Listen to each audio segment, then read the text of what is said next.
Is recognized. Thank you, Mr. Speaker, and thank you to my colleague from Oregon for yielding the time.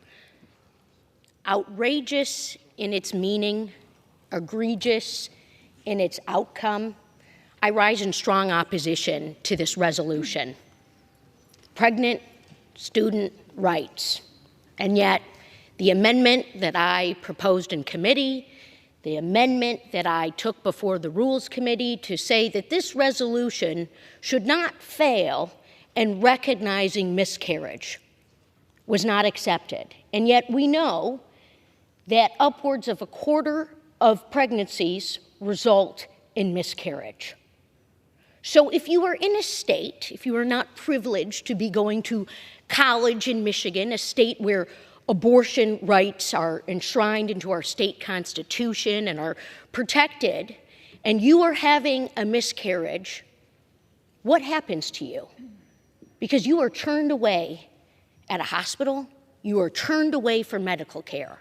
So I rise today in support of women's health care rights, of women's freedom.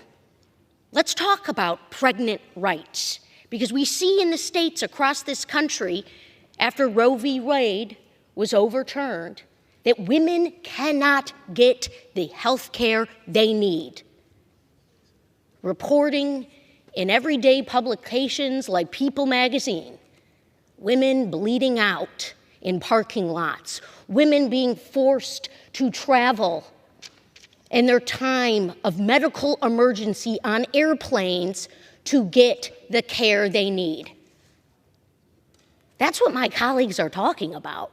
Yes, there's a miracle of life, but there's a need of real health care. And here we are at the quarter 21st century mark in this great country.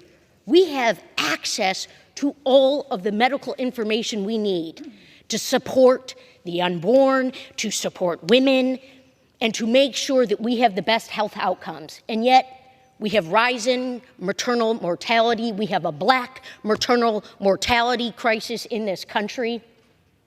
How dare we come together under the guise of supporting pregnant student rights without actually including full access to information to young women in their most vulnerable state?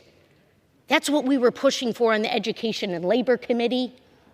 That's what we're pushing for here on the House floor, on the heels of voting on this resolution in almost the dark of the afternoon. We've got work to do. I'm proud to be in a state that protects women's rights, but man, oh man, am I terrified, am I heartbreaking for women that don't have those rights. Thank you, Mr. Speaker, and I yield back.